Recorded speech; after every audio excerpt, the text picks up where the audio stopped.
રાજકોટમાં અકસ્માત ઘટાડવા માટે છેલ્લા 2 વર્ષથી ટ્રાફિક પોલીસ કાર્યરત છે. ટ્રાફિક પોલીસના પ્રયત્નો અંતે રંગ લાવ્યા છે. ટ્રાફિક પોલીસની ટ્રાફિક અવેરનેસ માટે સતત કામગીરીને કારણે શહેરમાં અકસ્માતની ઘટનામાં ઘટાડો થયો છે. છેલ્લા 8 મહિનામાં અકસ્માત અને અકસ્માતે મોતની સંખ્યામાં ઘટાડો થયો. ટ્રાફિક પોલીસ દ્વારા વારંવાર અકસ્માત થતા હોય તેવા સ્થળોએ અકસ્માત ઘટાડવા પ્રયત્નો કરાયા.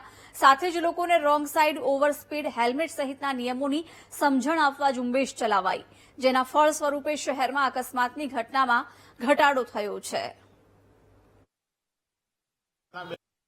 2 વર્ષથી આ ટ્રાફિકના રોડ ટ્રાફિક જામ અને અકસ્માતની સિરિયસનેસને ધ્યાનમાં રાખી અને સરકારશ્રીએ જે એસીપી ટ્રાફિકની પોસ્ટ હતી એને અપગ્રેડ કરી અને ડીસીપી ટ્રાફિકની પોસ્ટ બનાવેલ છે. અને આપણા ડીસીપી ટ્રાફિક પૂજા યાદવ સાહેબના આગેવાની નીચે અવારનવાર ટ્રાફિકના સેમિનારો સ્કૂલો, કોલેજોમાં રાખવામાં આવે છે. ટ્રાફિક સપ્તાહ દરમિયાનમાં પણ વિવિધ કાર્યક્રમો કરવામાં આવે છે અને તે લોકોને આપણે ઇનામ પણ આપવામાં આવે છે. ખાસ કરીને જે બ્લેક સ્પોટ હોય એટલે કે જ્યાં વારંવાર અકસ્માત થતા હોય ત્યાં ટ્રાફિકના માણસોને વધારે મૂકી અને ખાસ કરીને આવા અકસ્માતો કઈ રીતે રોકી શકાય એના માટે પ્રયત્ન કરવામાં આવે છે. સુરતના સૈયદપુરામાં પથ્થરમારાની ઘટના બની, જેમાં 28 આરોપીઓ પોલીસે દબોચ્યા છે. સુરતની શાંતિ ડહોળનાર શખ્સોની ઓળખ કરી ધરપકડનો સિલસિલો યથાવત છે. પથ્થરમારાની ઘટના અંગે પોલીસ કમિશનર અનુપમસિંહ ગેહલોતે નિવેદન આપ્યું. ઘટનાની પાછળ જવાબદાર કોણ છે તેની શોધખોળ ચાલુ છે. સમગ્ર ઘટના પૂર્વ આયોજિત હતી કે કેમ તે અંગે પણ તપાસ ચાલુ છે. સીસીટીવીના આધારે આરોપીઓની ધરપકડ કરાઈ છે. સમગ્ર ઘટનામાં 3 ફરિયાદો નોંધવામાં આવી છે. સમગ્ર વિસ્તારમાં ડ્રોન સર્વેલન્સની મદદથી નજર રાખવામાં આવી રહી છે.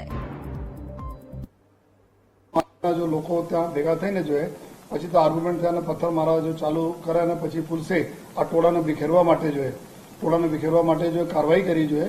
આમાં જો અમુક ટીયર ગેસના સીલ છોડવામાં આવેલા અને લાઠીચાર્જ કરીને ટોળાને વિખેરવામાં આવેલા અને પછી જો આ સમગ્ર વિસ્તારમાં જો વધુ પોલીસ, વધુ અધિકારીઓ પહોંચીને જો crime branch team, SOG team, સ્થાનિક પોલીસની ટીમ સાથે જો કોમ્બિંગ કરેલ અને કોમ્બિંગમાં કુલ 28 જેટલા લોકોને જો ડિટેન કરવામાં આવેલા અત્યાર સુધી, જેના જો ગુનાઓ દાખલ થયા, 3 ગુના દાખલ કરવામાં આવેલા, 3 ગુનાઓ દાખલ કરવામાં આવેલા છે.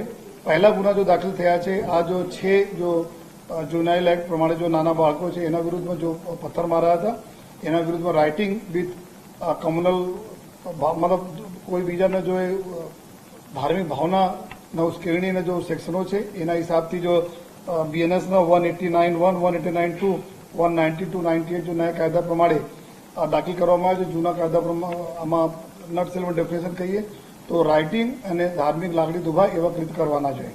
પછી બીજા જો ગુનાઓ સરકાર તરફે દાખલ કરવામાં આવે છે, જેમાં ચોકીના પીએસઆઈ જો શ્રી રાઠોડ તરફથી કે ટોળાના વિરુદ્ધમાં કે જો ટોળા પથ્થર મારા અને પથ્થરના લોકોને બી ઇન્જરી થઈ છે અને પોલીસને બી ઇન્જરી થઈ છે. તે પૂરા બંદોબસ્ત બી છે.